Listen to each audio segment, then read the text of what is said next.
Graça e paz, povo de Deus. Sou a irmã Vera Pierazzo e vamos falar sobre as cartas endereçadas às 7 igrejas da Ásia, que são as famosas cartas do Apocalipse. Antes de dar início à mensagem, eu gostaria de falar com as pessoas que vão estar assistindo esse vídeo. Me desculpe porque o óculos fica espelhado, as letras do iPad são muito pequenas e eu não consigo ficar lendo sem o óculos. Então, me perdoem aí, mas eu tenho que olhar para a tela de vez em quando e aparece espelhado. Mas me perdoe aí, não tenho outro meio aqui de fazer esse trabalho melhor, é o que eu estou podendo fazer aqui no momento, amém? Então, vamos estar dando início aqui falando sobre as cartas. Em Éfeso, Jesus é aquele que conserva na mão direita as 7 estrelas que andam no meio dos 7 castiçais de ouro, ou dos candeeiros de ouro, né? Em Esmirna, ele é o primeiro e o último que foi morto e reviveu. Em Pérgamo, ele é aquele que tem a espada afiada de 2 gumes. Em Tiatira, ele é o Filho de Deus que tem os olhos como chama de fogo e os pés semelhantes a latão reluzente, ou ao bronze polido. Em Sardes, ele é aquele que tem os 7 Espíritos de Deus e as 7 estrelas. Em Filadélfia, ele é o que é santo, o que é verdadeiro, o que tem a chave de Davi, o que abre ninguém fecha e fecha ninguém abre. Em Laodiceia, ele é o amém, a testemunha fiel e verdadeira, o princípio da criação de Deus. A Bíblia fala que em Apocalipse 2:1, escreve ao anjo da igreja que está em Éfeso. Então, isso diz aquele que tem na sua mão direita as 7 estrelas que andam no meio dos 7 castiçais de ouro. Em Apocalipse 1:20, o mistério das igrejas, né, Jesus explica o mistério, dizendo: o mistério das 7 estrelas que viste na minha destra e dos 7 castiçais de ouro, as 7 estrelas são os anjos das 7 igrejas e os 7 candeeiros que viste são as 7 igrejas. Então, observe que Jesus não está falando que as 7 estrelas são 7 anjos, mas que as 7 estrelas são os anjos que andam no meio da igreja. E não diz quantos. E não é no meio da igreja no sentido da hora do culto, não. Pode até andar anjos dentro da igreja na hora do culto, são invisíveis, nós não vemos, mas não é dessa igreja no sentido de igreja reunida, mas de igreja marchando na face da terra. Então eles andam no meio da igreja, a Bíblia não diz quantos. Já os 7 candeeiros que viste são as 7 igrejas, mas também não quer dizer que são 7 igrejas no sentido literal nosso, no nosso modo de entender, mas são 7 igrejas, porque o número 7 é um número simbólico para Deus, que só Ele sabe a simbologia, nós não sabemos. Só Ele sabe o que é o número 7 para Ele, nós não entendemos. Então, essas 7 igrejas representam, pelo menos no meu entendimento, todo o povo de Deus na terra, todos os que professam o nome de Jesus, todos os que servem a Jesus, né? Então, Jesus rogou ao Pai para que nos enviasse o Espírito Santo. Então, se nós individualmente somos igreja, precisamos pedir ao doce Espírito Santo para nos ajudar a vermos com os olhos espirituais em qual dessas cartas nós nos identificamos. O Espírito Santo é o inspirador da palavra, mas ele trabalha em harmonia com Jesus. Em Daniel 2:22 fala que ele revela o profundo e o escondido, conhece o que está em treva e com ele mora a luz, porque ele trabalha com Jesus, que é a luz do mundo, em harmonia, e mora dentro de nós, que somos também considerados por Deus como sal da terra e luz do mundo. Por isso é que as cartas iniciam dizendo: escreve ao anjo da igreja que está em tal lugar, porque esse anjo da igreja eu entendo que é o Espírito Santo, pelo menos eu entendo, né? Cada carta é endereçada a pessoas que agem naquela área que Jesus está falando. Então, somos templo e morada do Espírito Santo de Deus, somos igreja do Senhor no individual e também coletivamente falando. Por isso, em Mateus 24:40, está escrito: então, estando 2 no campo, será levado um e deixado o outro. Quer dizer, o campo é a seara do mestre, que será levado um povo e deixado o outro. E ainda no verso 41, estando duas moendo no moinho, será levada uma e deixada a outra. Duas moendo no moinho são duas igrejas trabalhando. É um povo de Deus trabalhando, comendo e bebendo, casando, dando-se em casamento, e não verá quando, não, assim como lá no passado não viram quando o dilúvio começou, quando a arca se fechou, eles estavam tão intertidos com a vida. Nesse mundo também vai ser, os que estiverem intertidos vão ficar, os que estiverem atentos vão subir. A igreja do Senhor também ela é comparada como uma roda. Quem faz essa comparação é o profeta Ezequiel. Por isso que ela não para de andar. Ezequiel 1:16 na parte B.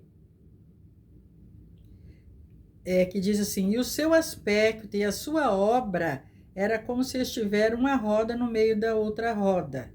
Então a igreja é uma igreja no meio da igreja. É um povo prudente e um povo nécio. É o trigo no meio do joio. Ou seja, todos têm lâmpadas acesas na parábola de Jesus, mas nem todos têm azeite em depósito. Então, à medida que a igreja anda, as 7 estrelas andam no meio da igreja. E Ezequiel 1:14 fala: e os seres viventes corriam e voltavam, à semelhança de um clarão de relâmpago. E eu imagino que é bem assim a correria dos anjos trabalhando incessantemente, ininterruptamente em nosso favor. Verso 19 fala que andando os seres viventes, andavam as rodas ao lado deles. Elevando-se os seres viventes da terra, elevavam-se também as rodas. Andando eles, andavam elas, e parando eles, paravam elas. Elevando-se eles da terra, elevavam-se também as rodas defronte deles, porque o espírito do ser vivente estava nas rodas. Essas rodas são o povo de Deus, que é templo e morada do Deus vivo.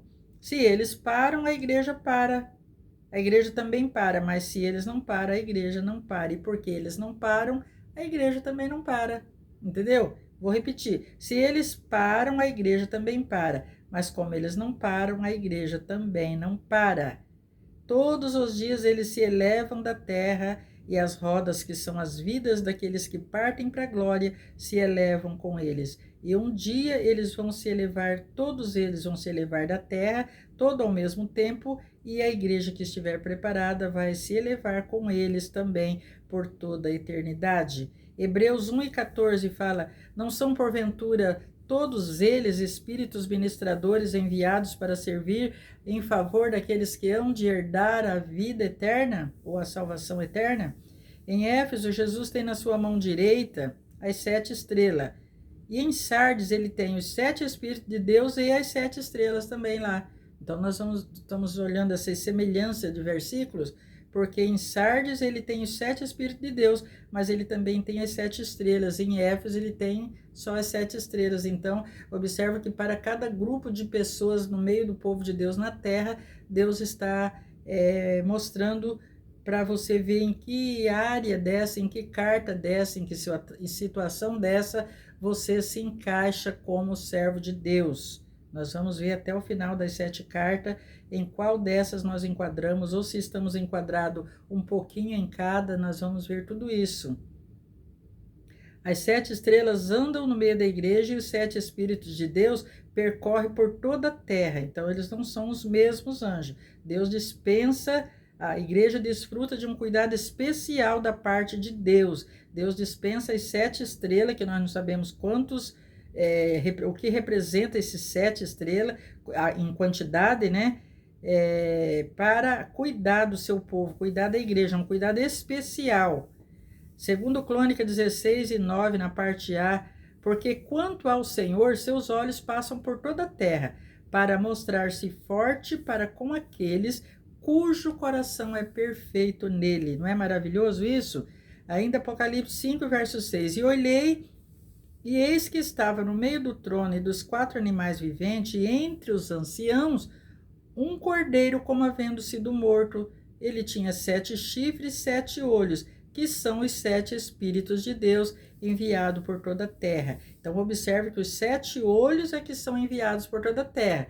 Os 7 chifres, pode ver que ele tinha 7 chifres e 7 olhos, que são os 7 espíritos. Não quer dizer que os 7 chifres são os 7 espíritos de Deus, não. Aqui é os 7 olhos, que são os 7 espíritos de Deus. Esses 7 chifres, no meu entendimento, se trata de pontos, como se fossem os pontos cardeais da Terra, pontos em que os anjos se localizam para trabalhar. Já visto, os anjos não são onisciente, onipresente e nem onipotente, né? Então eles precisam de um norte também para trabalhar. Ainda Zacarias 4:10, porque quem despreza o dia das coisas pequenas? Pois esses 7 se alegrarão vendo o prumo na mão de Zorobabel. Esses são os 7 olhos do Senhor que percorre por toda a terra. Aí eu fiz uma rápida anotação aqui para nós entendermos um pouquinho, porque me aguçou a minha curiosidade, por que os 7 se alegrarão? Porque o que é desprezar o dia das coisas pequenas? E nós precisamos tomar muito cuidado com isso, porque Deus me levou a entender que desprezar as coisas pequenas é ingratidão. A ingratidão que permeia no meio do povo de Deus, nas nossas vidas. Porque eu vou citar aqui alguns exemplos. Uma pessoa quer uma casa, dali um pouquinho ela tem aquela casa, ela já não quer aquela casa, ela quer uma outra melhor, ou mais do que uma. Aí até aí tudo normal, a pessoa pode lutar para ter as coisas, não tem problema. Mas em se tratando das coisas espirituais, aí que mora o perigo, porque uma pessoa, ela tá de diácono, vou falar dos homens aqui, né? Melhor falar dos homens, né? Então, um homem é diácono, dali um pouquinho ele luta para ser presbítero, até aí tudo bem, quem deseja o episcopado, excelente coisa deseja, mas agora ele é presbítero, mas ele não quer mais ser presbítero. Tudo bem, até aí não tem problema. Ele lutar para ser um pastor, se ele sente o chamado, tem certeza do chamado, chegar ao pastoreio. Mas quando chega ao pastoreio, não ter orgulho de ser um pastor e desprezar a quem está no presbitério, porque é como se estivesse desprezando o dia das coisas pequenas, ambicionando posições, ambicionando status. E pastor não foi chamado para status, para para status, não foi chamado para status, não é uma posição, é um ministério, é um chamado. Então, eu entendi que é isso. O dia das coisas pequenas, como se assim também é o desprezo das pessoas pela salvação. Eu citei esse exemplo aí, os pastores e os obreiros, que não me levem a mal, mas acontece muito isso no meio do povo de Deus, pessoa ser um presbítero e não ter prazer, daquele privilégio de ser um presbítero, porque está ambicionando já o cargo de pastor. Tem muitos que é chamada presbítero e vai morrer presbítero, e tem que morrer feliz por ser um presbítero, porque é um cargo de relevância na obra de Deus, no ministério. E o pastorado é para aqueles que Deus chama para pastorear a igreja. É um ministério diferente, não é um ministério que qualquer um pode galgar só porque estudou, pode ser pastor. E eu não vou nem entrar nesse detalhe agora, que daria outra mensagem. Mas o certo é que o dia das coisas pequenas são coisas que a gente considera pequena, que Deus não faz nada pequeno, tudo que Deus faz é grande. Então, por isso que os anjos se alegrarão vendo o prumo, porque quem tem o prumo é o Espírito Santo, e os anjos se alegram, né, esses sete se alegrarão, porque eles se alegram de ver Jesus adornando a sua noiva, de ver Jesus, ou melhor dizendo, de ver o Espírito Santo adornando a noiva de Jesus, de ver o Espírito Santo colocando a igreja no prumo. Por isso que eles se alegrarão vendo o prumo na mão de Zorobabel, porque o Espírito Santo está constantemente alertando o seu povo a entrar pelas brechas, a entrar pelo prumo, a reparar as brechas, a não dar lado para o nosso adversário, enfim, ele está sempre orientando. Então, desprezar o dia das coisas pequenas é isso aí, é desprezar as coisas que Deus faz. Quem despreza o dia das coisas pequenas não poderão participar do grande banquete, né? Pode correr o risco de não poder participar do grande banquete, mas participar das grandes aflições que haverá na terra quando a igreja subir. Então, se os 7 se alegrarão vendo o prumo na mão de Zorobabel, é porque os anjos se alegram quando vê o Senhor corrigindo as nossas vidas para nós não fazermos coisas erradas. Então, o prumo na mão de Zorobabel é o agir do Espírito Santo adornando a noiva. E os 7 se alegrarão porque os 7 Espíritos de Deus percorrem por toda a terra e eles gostam de ver a igreja sendo corrigida e orientada, enfim, tudo isso aí. Ainda em Éfeso, nós vamos falar sobre a doutrina dos Nicolaítas. Apocalipse 2:6. Jesus disse assim, ó: tens, porém, a teu favor. Observe que Deus está dando um elogio aqui para a igreja de Éfeso. Por isso que eu vejo a igreja de Éfeso assim como uma igreja, como a igreja de Deus mesmo. Todos nós estamos inseridos aqui nessa carta. Precisamos de tomar cuidado com alguns detalhes, mas nós somos a igreja de Éfeso, a igreja lá do início, quando Jesus, desde quando essas cartas foram escritas, nós estamos inseridos aí nessa carta de Éfeso. Então, o grupo denominado Nicolaítas participava de uma seita que procurava difundir ensinos contrários ao Evangelho e aos ensinamentos já estabelecidos no início da era cristã. O objetivo era corromper as doutrinas das igrejas e perverter os costumes já existentes. Agora, observe se isso não vem se repetindo nos dias atuais. Não vou nem falar nada, só observe. Tito 3:10 fala que ao homem herege, depois de uma ou outra admoestação, evita-o.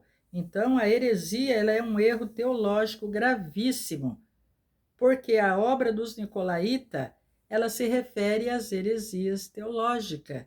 Então, tens a teu favor que odeias as obras dos Nicolaítas, as quais eu também odeio. Então, Jesus está dizendo que ele odeia as heresias doutrinárias e nós também odiamos. Então, nós temos a nosso favor um ponto.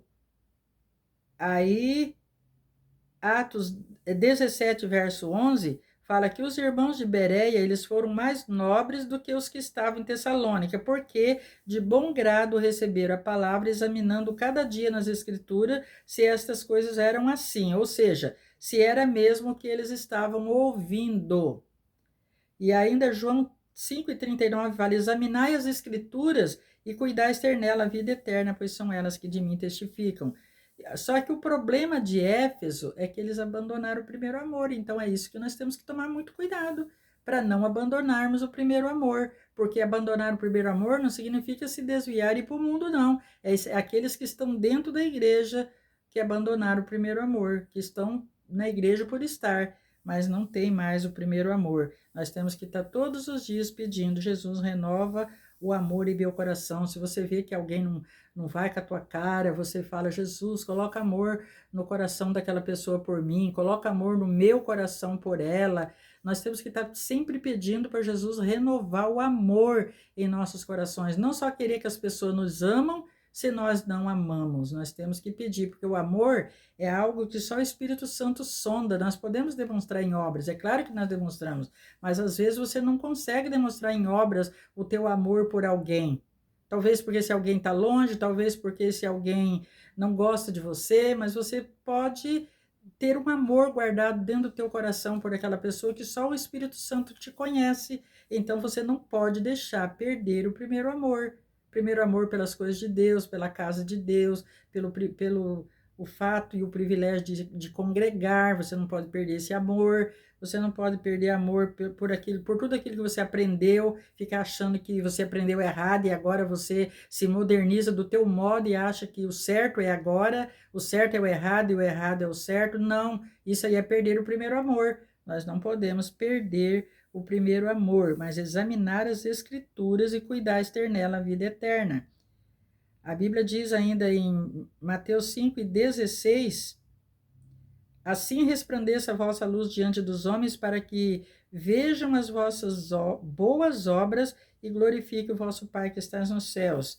Apocalipse 2:7, quem tem ouvidos para ouvir, ouça o que o Espírito diz às igrejas: ao que vencer, dar-lhe-ei a comer da árvore da vida que está no meio do paraíso. Então, é uma promessa de Deus para todos aqueles que já partiram para a eternidade, né?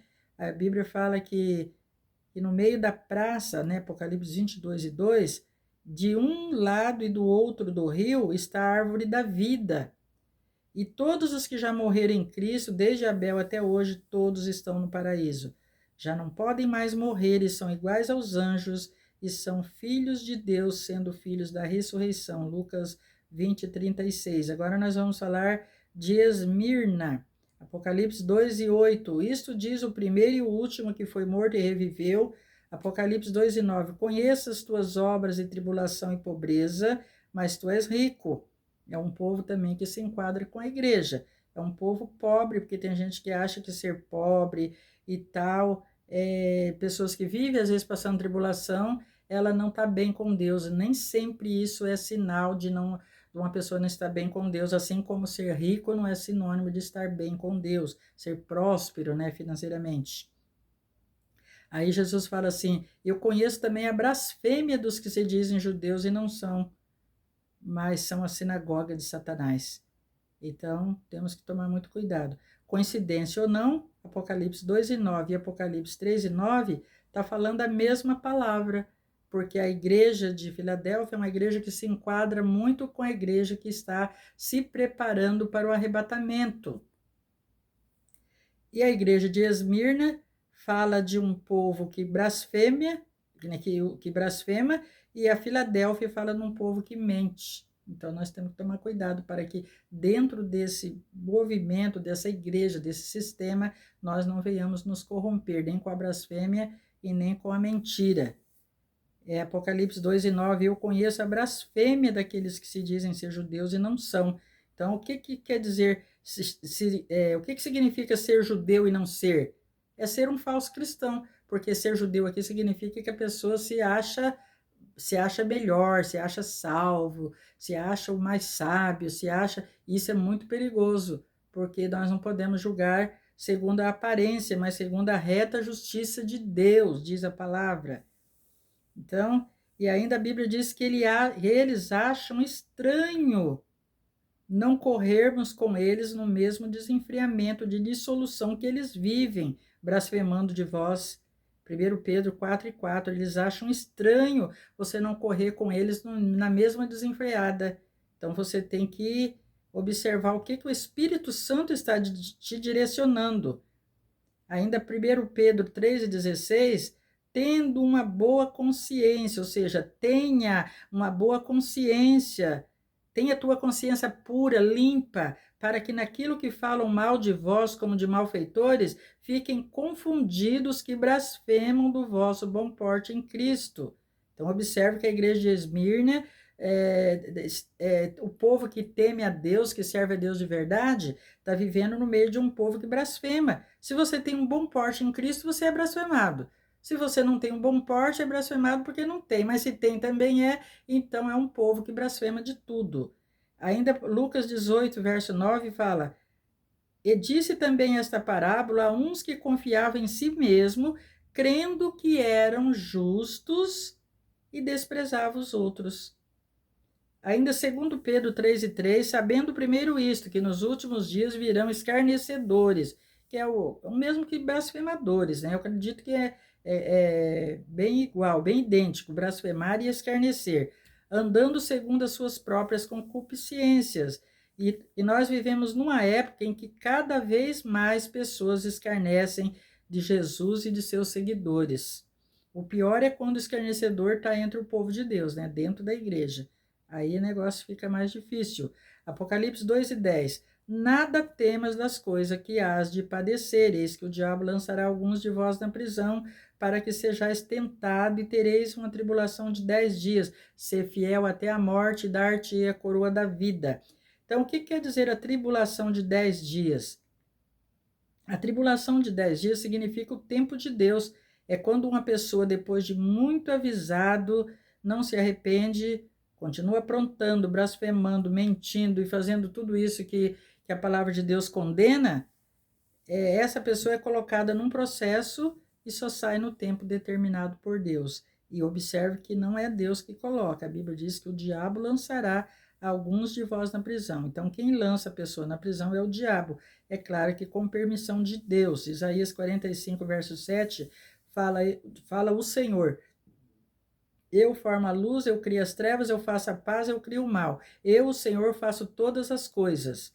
E 1 Coríntios 5:5 fala: que seja entregue a Satanás para a destruição da carne, para que o espírito seja salvo no dia do Senhor Jesus, Então, nesse caso, se a pessoa for fiel dentro do propósito, se humilhar, se arrepender, Deus pode revogar a sentença e a pessoa pode sobreviver. Caso contrário, a pessoa só sai do processo para o céu ou para o inferno.